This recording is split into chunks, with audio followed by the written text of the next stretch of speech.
She gave up everything for an abandoned gas station. But when she lifted the old floorboards, she realized that this place hid something that had been kept secret in the city for years. What she saw underneath was the beginning of something she wasn't ready for. Subscribe and write in the comments which city you're watching from. Madeline had spent most of her adult life trying to convince herself that stability was enough. For years, she had woken up before dawn, taken the same narrow train into the same office building, walked past the same indifferent faces, and sat for hours behind a desk that never felt like her own. The numbers she worked carried no emotion. The tasks never changed, and the people around her behaved as though they were all slowly dissolving into the routine. For a long time, she believed she could coexist with that emptiness, that the absence of excitement was simply what adulthood was supposed to feel like. But when her marriage dissolved without drama, without even a proper argument, she realized that she had lived more than half her life, waiting for something she had never given herself permission to pursue. The divorce was quiet, the division of property mechanical, and the apartment that once felt like a shared life became a museum of things that no longer belonged to anyone. She packed her belongings into boxes with an eerie sense of detachment, as if she were organizing someone else's memories. Her savings, modest but hard-earned, looked both like a burden and an opportunity. She found herself waking at night, pressing her palms into the sheets, thinking that if she did nothing now, if she let the rest of her life follow the same gray pattern, she would regret it more than anything she had already lost. That was when she began searching. She didn't know for what exactly. She browsed listings for small apartments in quiet towns, rural cabins, tiny storefronts, and anything that looked like it could serve as a beginning. Most of them felt wrong instantly. Too expensive, too remote, too much renovation, too little potential. She would close the tabs and feel the same dull ache of disappointment, the creeping fear that maybe she had waited too long. Then one evening, long after midnight, when the glow of the laptop screen painted her face pale blue, she saw it. A listing that seemed written for someone desperate for a chance. Old gas station with attached market, needs repair, reduced price. The photographs were blurry and poorly lit, almost as if the seller did not want anyone to look too closely. But the shape of the building, the patch of land around it, the small sign hanging askew, it stirred something in her. The price was shockingly low, as if the property itself were begging for rescue. She stared at the photos for a long time, unable to look away from the peculiar charm buried beneath the neglect. The next morning, she drove to the location. The directions led her into a quiet, leafy residential area in a northern green state, where towering trees lined the sidewalks, and houses seemed to have grown from the ground rather than been built. It was the kind of neighborhood where people took pride in trimming their hedges, repainting fences, and waving politely to passing cars. Children sped down the street on bicycles, their laughter echoing through the cool air, and dogs barked behind fences with the kind of cheerful authority that spoke of safety and routine. She pulled over to the side of the road and got out of the car, inhaling deeply. The air smelled of pine, grass, and the distant sweetness of blooming bushes. It was peaceful in a way she had forgotten life could be. But the old gas station stood out sharply against this peaceful backdrop. It looked like a fallen soldier in a line of tidy houses. Moss clung thickly to the walls, giving the building a green, fur-coated look, and thick ropes of ivy had wrapped themselves around the support beams of the old fuel canopy. The concrete beneath her feet was uneven and cracked, overrun with tufts of weeds that had pushed determinedly through the smallest openings. The main sign had lost most of its letters long ago, leaving only fading silhouettes where words once were. One of the pumps had fallen sideways, resting like a dead limb on the ground. The windows were so coated with grime that they reflected nothing but shadows, and yet the building didn't repel her. Instead, it filled her with a strange tenderness, an instinct to fix, restore, and give it a new story. It looked abandoned, but not hopeless. She walked slowly around the property, stepping over broken glass, rusted metal caps, scraps of old hoses. The silence felt heavy, older than the dust that covered everything, and she wondered how long it had been since anyone had cared enough to touch this place. Still, she saw things others might miss. The solid structure beneath the decay, the wide front windows that could someday display shelves of baked goods or local crafts, the spacious lot that could host outdoor tables in the summer. She imagined repainting the facade, replacing the pumps with flower planters, letting sunlight fill the dusty interior. For the first time in a long time, she felt a stir of hope. She heard a car pull up behind her. A dented gray sedan with a trembling engine rolled to a stop. The man who stepped out of it looked as though he had not slept in days. His shirt was wrinkled, his hair uncombed, and his eyes darted nervously toward the building. He introduced himself as the owner. His voice shook slightly, not from age, but from something deeper. He did not approach the building. Instead, he lingered by his car, arms crossed, as if he needed its metal frame to keep himself upright. Their conversation felt off from the start. He didn't smile, didn't try to sell her on the potential of the place, didn't list any of its advantages. He spoke quickly, as though he wanted to get through the interaction as soon as possible. He gave her almost no history, claiming he had inherited it from a relative and had no use for it. When she asked why the price was so low, he shrugged and said only that it was old, useless, and more trouble than it's worth. He refused to enter the building, waving off her questions and shifting uncomfortably every time she stepped closer to the front door. As he handed her the keys and documents for review, he avoided eye contact. Just before stepping back into his car, he paused for a moment. He finally looked at her directly, his eyes dark and hollow. "If you decide to buy it, don't open the basement," he muttered. "There's nothing down there for you." And then he drove off, leaving her standing with the papers in her hands and a strange chill down her spine. She told herself not to read too much into it. People grew superstitious about old buildings. They let stories take root in their minds. Still, his tone lingered in her thoughts as she walked inside for the first time. The door creaked loudly, as if announcing her presence to whatever dust-covered ghosts lived inside. The interior smelled of mold and stale air trapped for years. The refrigerator cases were cracked, their glass fogged with grit. Metal shelves leaned at odd angles. A broken cash register lay toppled on the floor. Cobwebs hung like delicate curtains in every corner. Yet she could see that the layout was good. A long counter along the left wall, an open area in the center that could be reimagined with care, and wide windows that would let in morning light once they were cleaned. As she explored, she found the basement door in the far corner. It was thick, metallic, and fitted with a heavy lock that looked far newer than the rest of the building. She touched the cold handle, sensing both curiosity and unease, but stepped back, choosing not to linger. She could deal with mysteries later.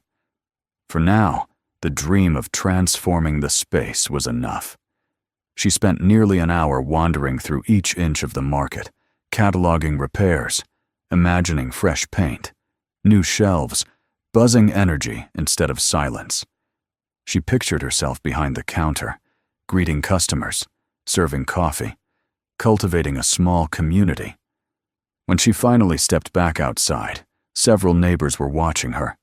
A man watering his lawn paused and frowned at her, as if she had walked into a forbidden zone. A couple walking their dog slowed down, whispering to each other. But one older woman approached and offered a soft smile, welcoming her to the neighborhood, though her eyes flicked toward the gas station with a flash of discomfort. No one asked why she bought it. They already seemed to know that no one sane would want this place. But she saw potential where they saw a burden. She thanked them politely and promised to clean up the property soon. As they walked away, she overheard one of them murmur, almost too quietly to catch, "She doesn't understand what she's getting into." She stood alone for a moment, letting the late afternoon light settle on the cracked concrete and tangled vegetation. Something in her hardened not from fear, but from determination. She had come here to start over, to reclaim the parts of herself she had abandoned long ago. This place, with all its rot and ruin, needed her as much as she needed it. She signed the paperwork 2 days later. On the drive back to her temporary rental house, she felt a stirring excitement, the kind that made her fingers tremble on the steering wheel. She imagined repainting the sign, clearing the lot, sweeping away every trace of the building's forgotten years. She imagined breathing new life into it, and, in turn, letting it breathe life back into her. She had no idea what waited beneath its concrete floor or behind its locked doors. But for the first time in years, she felt alive in a way that made her believe that perhaps she had found her place in the world after all. She fell asleep that night, thinking not of her old office, nor of the years wasted in routine, but of the cracked windows she would soon wash clean, and the door she would someday open to welcome her first customers. And somewhere in the shadows of her mind, the locked basement door waited, patient and silent, as if aware that she had already changed more than just her own fate by choosing this forgotten spot of land. The first morning after signing the purchase agreement felt strangely ceremonial. Madeline awoke before sunrise, as though her body understood that a new chapter in her life had begun. She dressed quickly, tied her hair back, and packed a notebook, gloves, water, and a small toolkit she had bought the previous night. Driving toward the gas station, she felt a quiet anticipation settle inside her, an almost childlike excitement, mixed with a faint hum of unease she refused to acknowledge. The early light cast long shadows across the road, and when she arrived, the building seemed to greet her with the same sad, abandoned posture as before. But now she saw it, not as a relic, but as a responsibility. She unlocked the door and stepped inside. The smell of stale air greeted her again, but this time she inhaled deeply, as if taking possession not only of the building, but of whatever challenges it contained.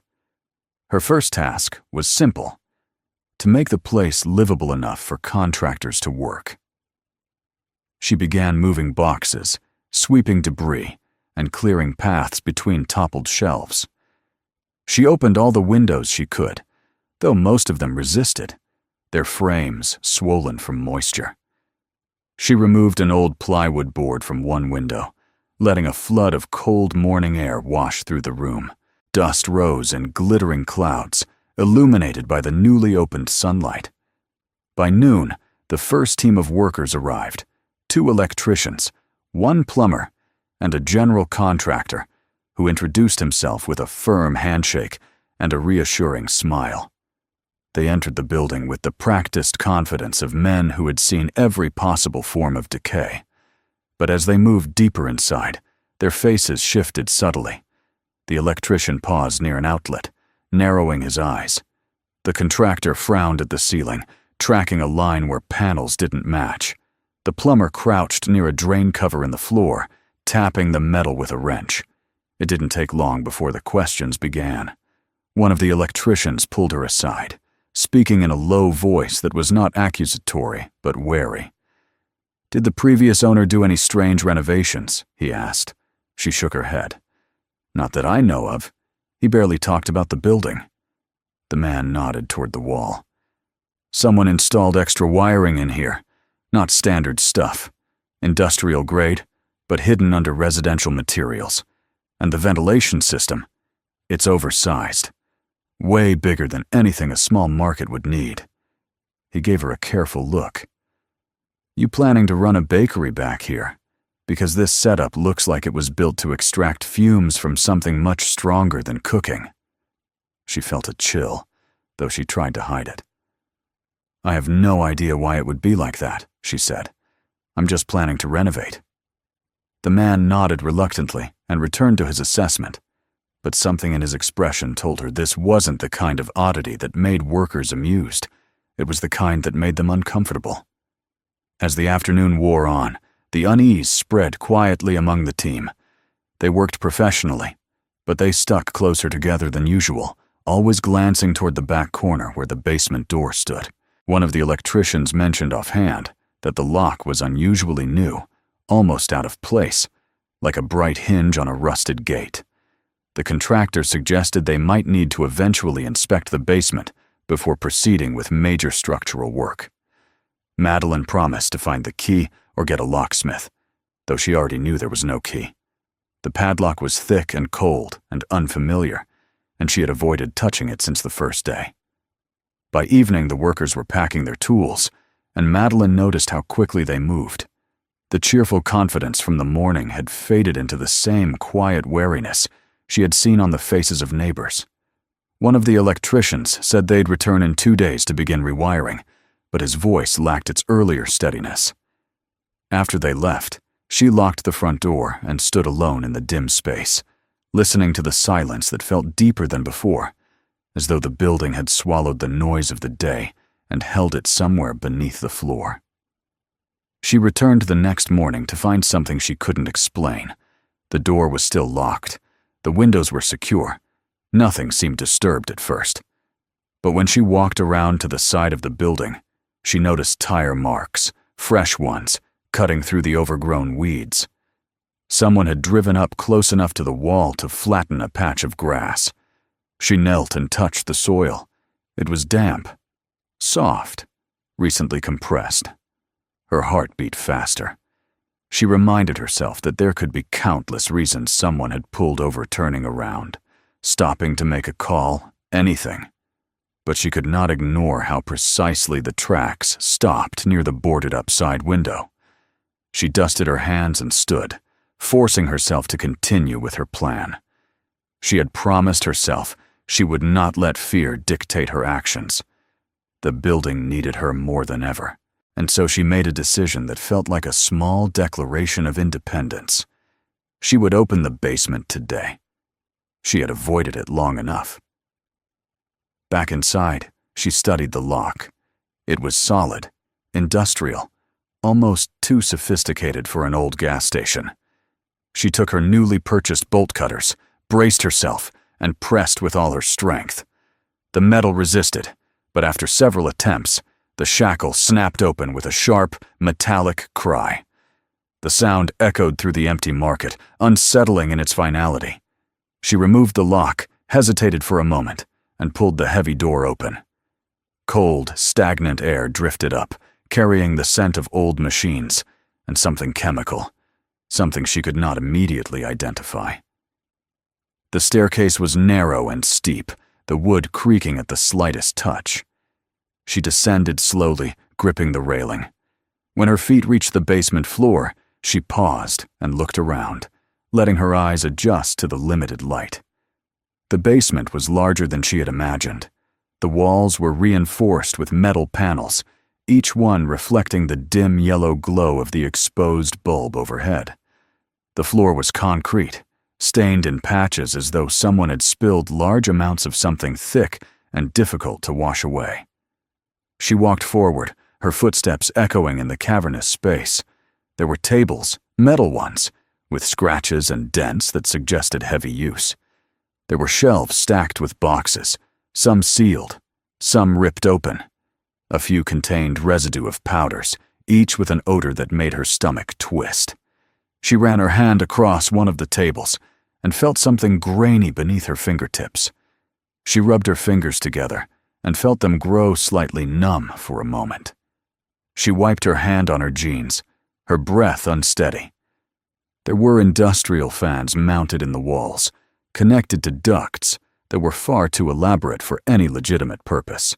They looked like they had been meant to extract fumes quickly, efficiently. Her eyes were drawn toward a section of the wall that seemed out of place. The panel there was slightly crooked, as if someone had closed it in a hurry. She approached it and noticed faint fingerprints in the dust, recent enough that they still stood out in clear smudges. She pressed her hand against the panel. It moved slightly. She pushed harder, and the metal sheet swung open with a low scrape, revealing a narrow passageway behind it. Her breath caught. The tunnel was dark, long, and cold. The air that flowed from it carried a faint, lingering smell like sweat, stale food, and something metallic. She retrieved her phone and turned on the flashlight, stepping cautiously inside. The beam illuminated a cramped corridor with footprints pressed into the dust. Some were small, some were large, some dragged, leaving faint trails behind them. The tunnel extended far deeper than she could see. She walked several steps forward, her light catching on discarded wrappers, empty water bottles, and small plastic bags that crinkled under her shoes. She noticed scuff marks on the walls, where something, perhaps carts or crates, had been pushed repeatedly. Every step tightened her chest with fear, but she kept going, driven by a force she didn't recognize in herself.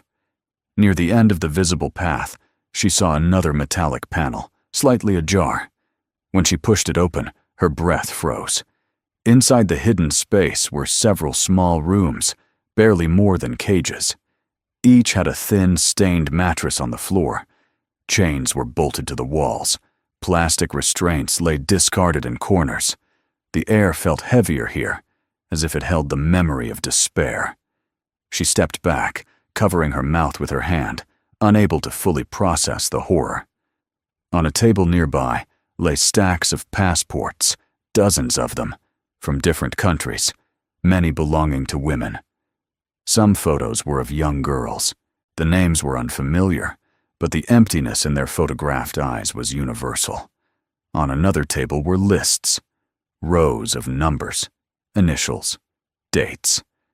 Some pages were smudged, some torn. She recognized nothing specific, but the meaning was unmistakable. This place had not been a mere drug storage site. It had been part of something far darker, far more organized, a system designed to move people like merchandise. She stepped backward, fighting the rising panic. She had stumbled upon something she was never meant to see. Suddenly, she noticed an empty water bottle with condensation still clinging to its sides. It hadn't been here long. Someone had been inside these rooms recently. Her pulse quickened. She switched off her flashlight and held her breath. Then she heard it, the soft, unmistakable sound of footsteps above her, directly in the market. Slow, careful, not searching the shelves or moving boxes, walking with purpose, as if checking whether someone was below. Fear gripped her like a hand closing around her throat. She stayed still for a long moment, barely breathing. Then, with painstaking quiet, she backed through the tunnel, closed the panels behind her, and climbed the stairs. Through a crack between the steps, she saw two shadows moving across the floor above.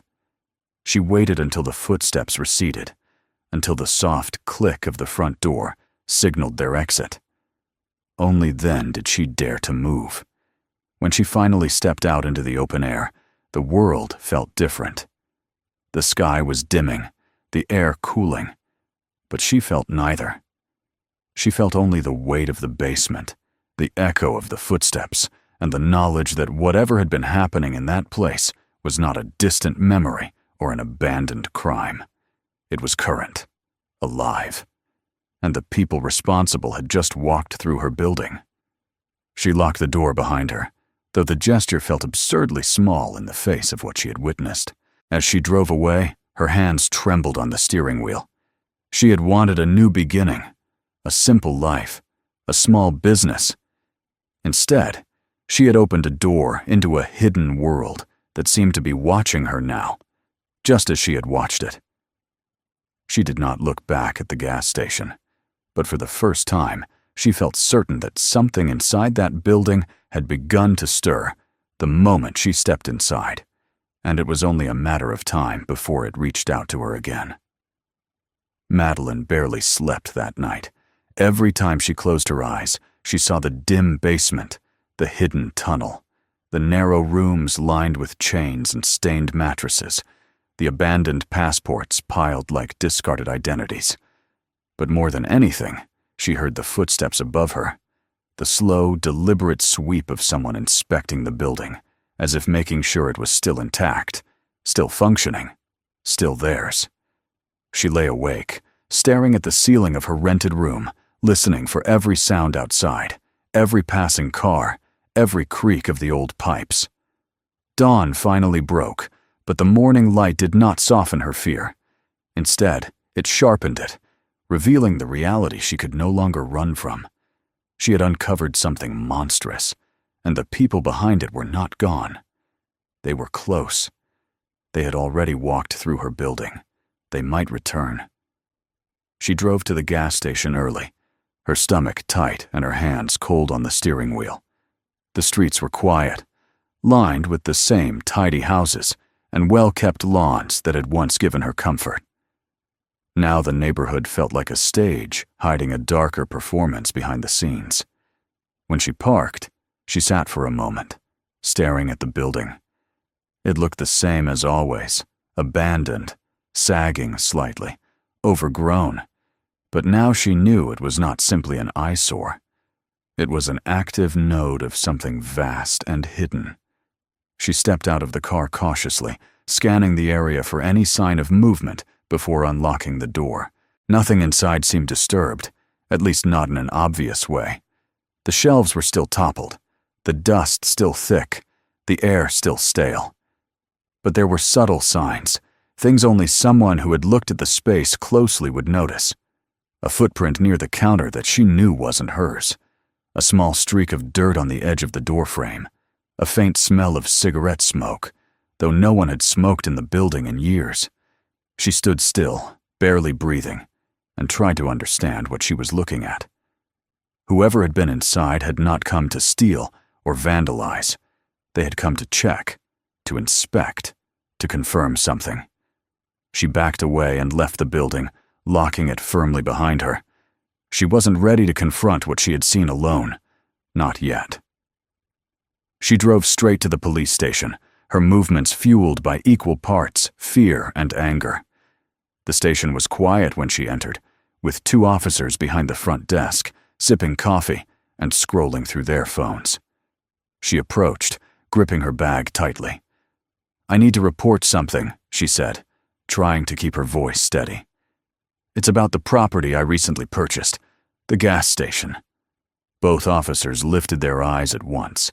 Their expressions changed, not dramatically, but enough for her to see the shift from casual boredom to something harder, more guarded.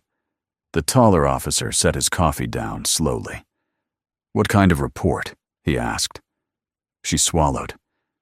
"I found something in the basement, something illegal, and I think someone entered the building last night." "Illegal how?" the second officer asked, leaning forward slightly. "Trespassing. Vandalism." Madeline took a breath and steadied herself. "I found evidence of what looks like drug distribution. And," the words felt thick in her mouth, "and I found rooms. Rooms with chains, mattresses, passports. It looks like something connected to trafficking. Human trafficking." The silence that followed was hollow and chilling. The 2 officers looked at each other. It wasn't the reaction she expected. No shock, no urgency, no immediate radio call. Instead, they exchanged a glance that felt like a warning passed silently between them. The tall officer spoke first. "Ma'am," he said slowly, with a tone too controlled to be genuine. "That building has been vacant for years. There's nothing down there. You probably found old equipment, possibly remnants from previous owners. These places attract squatters. Sometimes teens break in to smoke or drink. You shouldn't assume the worst." "I'm not assuming," she insisted, her voice rising despite her attempt to stay calm. "I saw it. I saw passports, dozens of them, the rooms, the chains. This wasn't some kid's hideout. The second officer shook his head lightly. You're stressed. You just moved here. Basements can look confusing. Shadows, old damage. If there were something like what you're describing, we would know about it. She stared at them in disbelief. I need you to come look. Please, I'm telling you. Ma'am, the tall officer interrupted, raising a hand. The station is short-staffed. If you're concerned about trespassers, we can send a patrol car to monitor the area later. But as for your interpretation of what you saw, he paused, choosing his words carefully. Let's not jump to conclusions. She stood there, her chest tight, her breath shaking. She realized in that moment that they were not merely doubtful.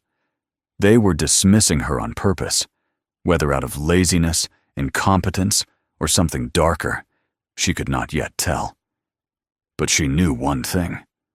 They would not help her. She walked out of the station, her mind spinning, her fear turning into something sharper determination edged with dread. As she stepped outside, she caught a glimpse of one officer watching her through the glass door, his expression unreadable. She quickened her pace. The rest of the day unfolded in a haze. She returned to the gas station to gather photos and evidence, determined to document every detail before it could be erased. She took pictures of the basement, the tunnel, the chains, the mattresses, the passports, the lists of names and numbers. She moved carefully, aware that someone might return at any moment. She opened boxes, scanned documents, and collected anything that could not be easily explained away.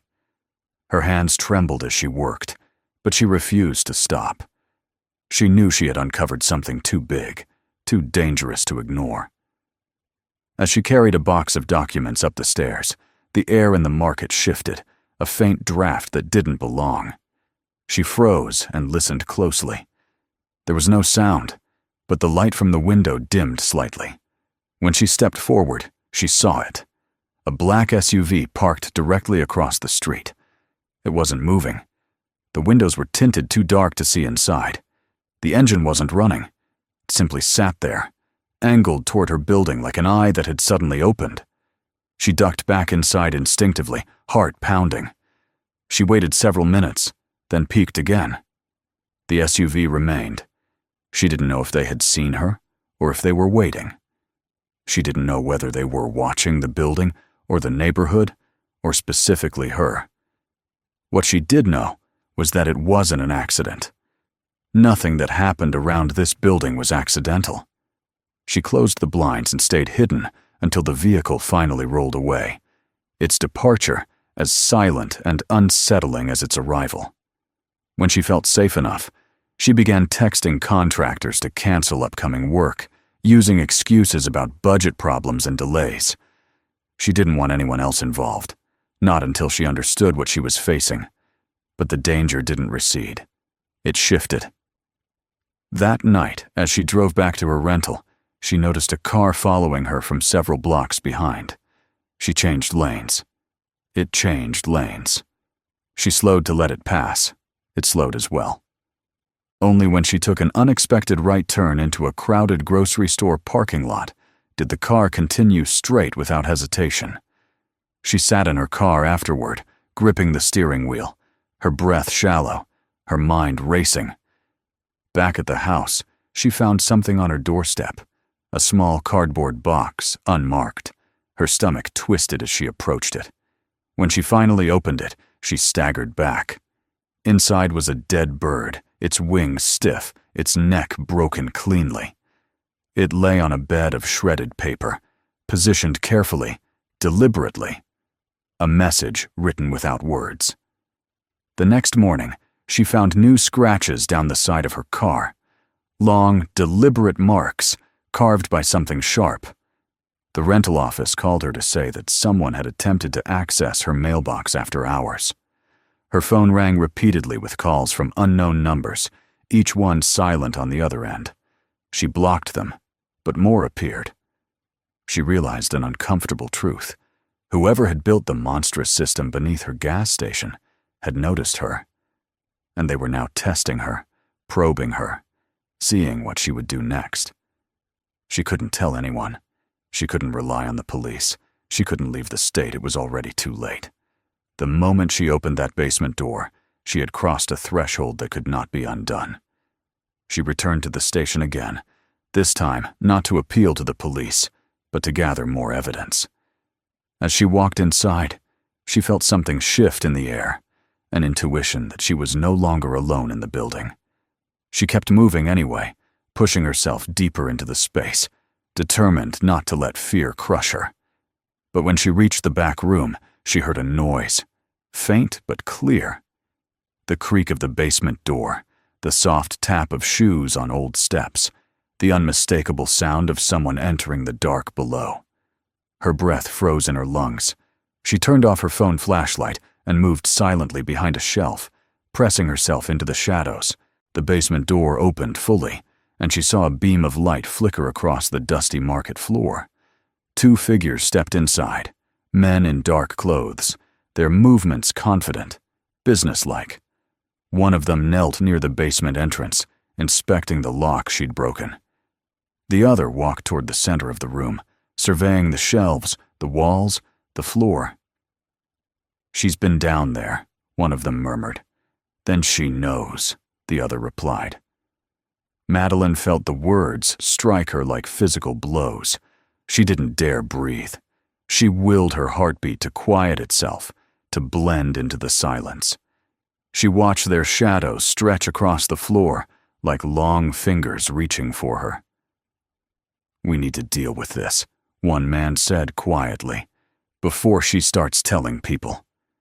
"Who's she gonna tell?" the other asked, a note of amusement in his voice. "Nobody listens to outsiders." Their conversation drifted lower, too soft to hear. But she heard enough to know they were not worried, not rushed, not afraid. Whatever network operated under her building had power, real power, and confidence that no one would challenge them. The men eventually left the market, closing the door behind them. She waited long after their footsteps faded before she dared move. When she finally emerged from her hiding place, shaking from head to toe, the building felt darker than ever. She drove home in a daze, every sound amplified, every shadow suspicious. She spent the night pacing the living room, unable to decide whether to run or fight. But morning came, and something in her settled. She had uncovered a truth that demanded action, no matter the risk. The moment she stepped outside to retrieve her mail, she noticed a new car idling across the street. Windows darkened, figure inside barely visible. Watching. Waiting. She didn't know who they were, but she knew why they were there. She had become a threat, and the people behind the tunnel were preparing to remove that threat. The question that consumed her now was whether she could stay ahead of them long enough to expose what she had seen, or whether they would silence her before she even had the chance. For the rest of that night and deep into the morning hours, Madeline felt as if the world had narrowed into a single corridor of fear, one with no windows, no doors, no way out. She sat in her quiet rental living room with the curtains drawn, listening to the hum of the refrigerator, the faint ticking of the wall clock, and the distant sounds of early commuters passing by outside. She tried to calm herself, to think of what she needed to do next, but her thoughts spiraled in endless circles. The revelation of the basement, the tunnels, the hidden rooms, the men who walked freely through her property, the silent threats on her doorstep, the police who refused to help. Everything pressed against her like a tightening vice. She was alone, deeply and dangerously alone, with knowledge that seemed far too big for one woman to carry. But by mid-morning, exhaustion settled into something steadier, colder, more resolved. Fear could paralyze her only for so long. The men in the gas station, the SUV watching her, the dead bird left as a warning. None of that had stopped her from stepping into the building again and documenting what she had seen. None of it had broken her yet.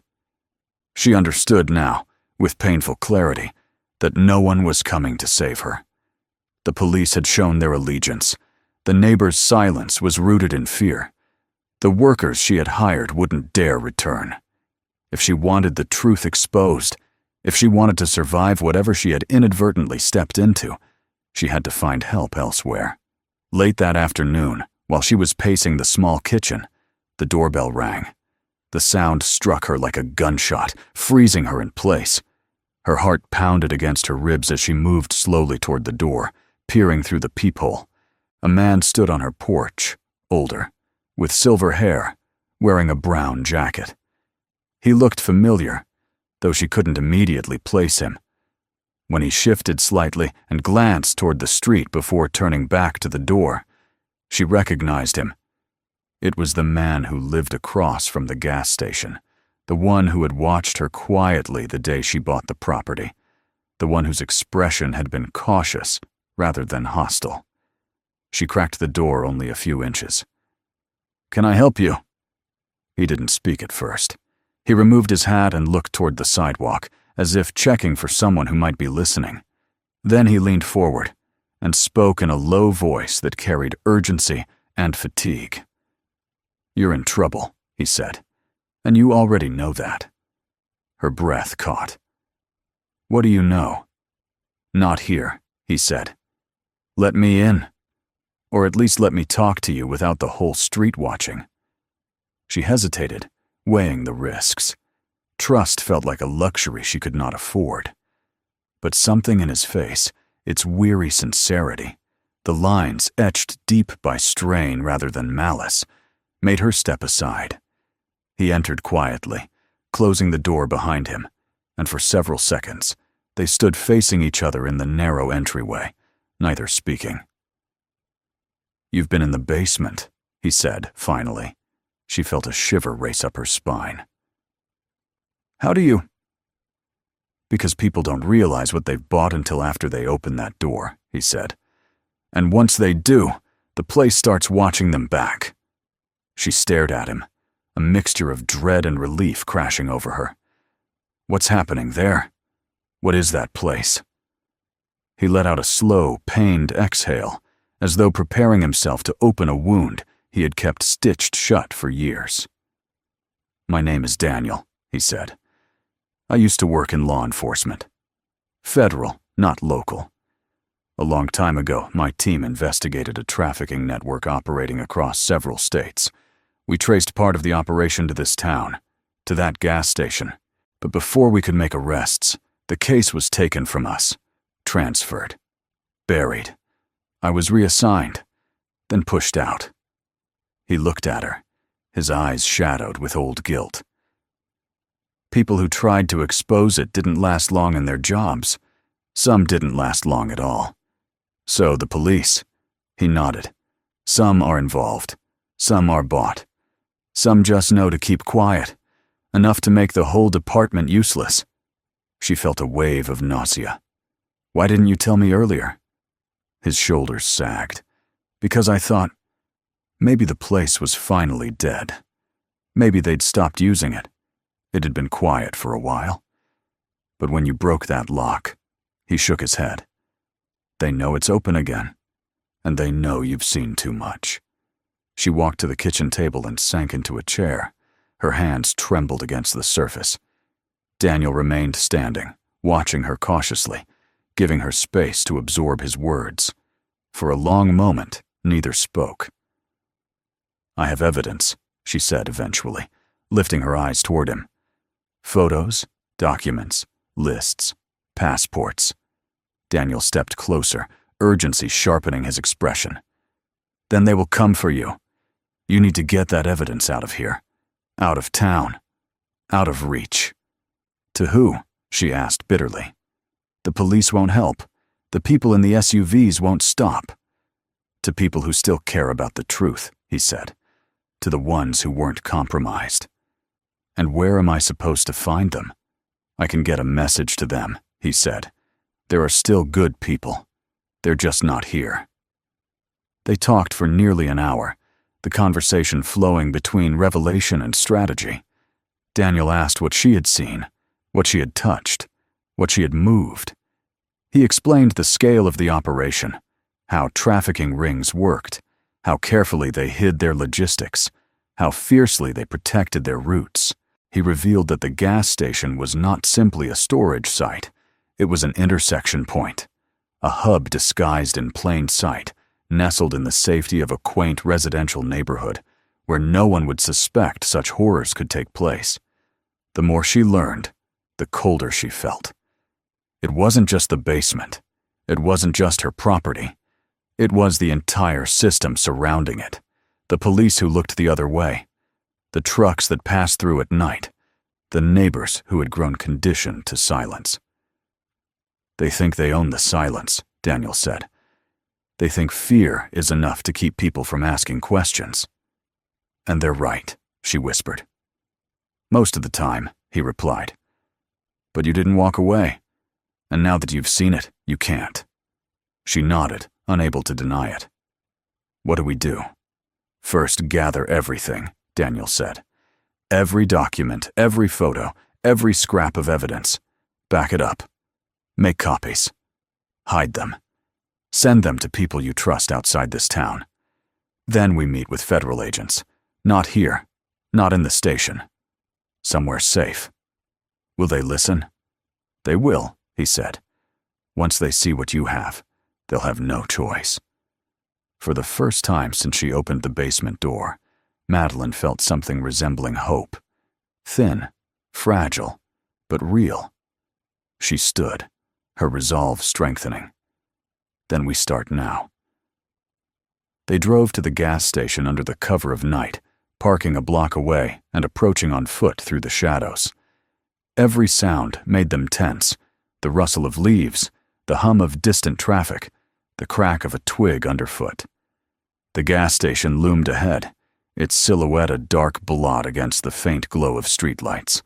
They moved quickly, unlocking the door and slipping inside. The air inside felt colder than usual. The silence was unnerving. Together, they descended into the basement. Daniel's reaction to the hidden rooms, the chains, the passports, the lists. Everything was a mix of grim recognition and renewed fury. They never stopped, he muttered. They just shifted, hid deeper, and the town helped them. They worked methodically, photographing every surface, collecting every object, scanning documents with Madeline's phone, making sure nothing was left undocumented. Daniel examined the tunnel walls, searching for markings, symbols, signs of direction. He traced his fingers along grooves worn into the concrete, created by years of movement. These tunnels aren't just for smuggling, he said. They're for movement between sites. It keeps victims hidden, keeps law enforcement blind. They found more than Madeline had initially noticed. More rooms, more documents, more traces of recent activity.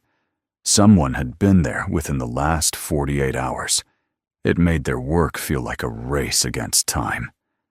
At one point, Daniel paused, listening intently. "Someone's outside," he whispered.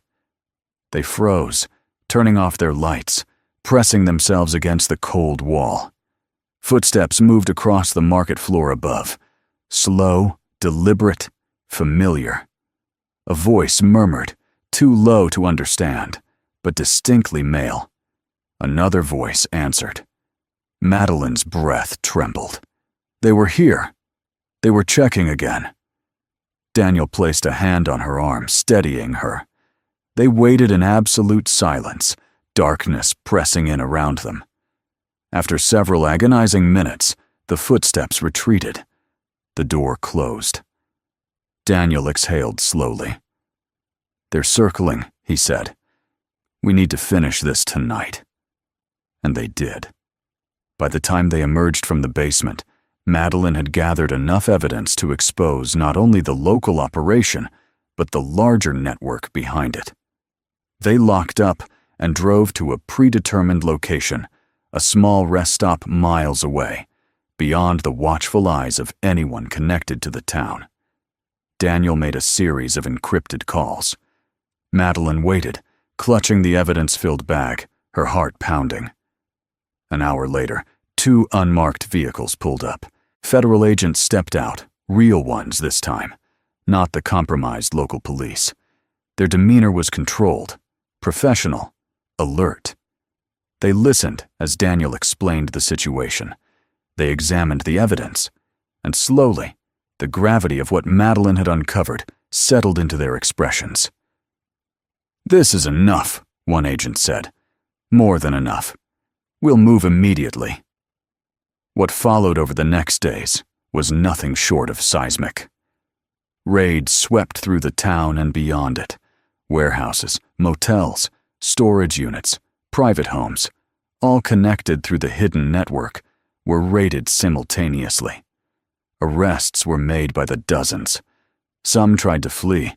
Most didn't get far. The tunnels were mapped and destroyed. Victims were found. Some alive, some missing for years, all of them finally removed from the shadows.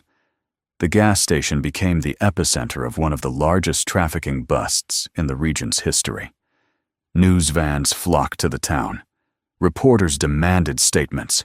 Officials who had once dismissed her scrambled to distance themselves from the scandal. The local police department fell under investigation, with several officers arrested and others resigning in disgrace. Through it all, Madeline stayed quiet.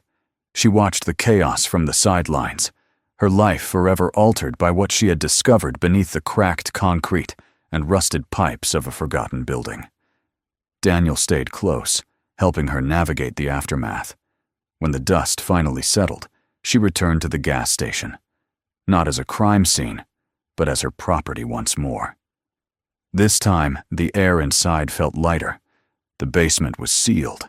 The tunnels had been filled with concrete, the hidden rooms dismantled, the ghosts of the past finally exorcised. She spent weeks repairing the building, repainting walls, installing new shelves, scrubbing every inch until no trace of the horrors remained. She replaced the broken windows, cleared the weeds, scrubbed moss from the exterior. Slowly, the building transformed, surrendering its darkness and revealing a quiet charm beneath the scars.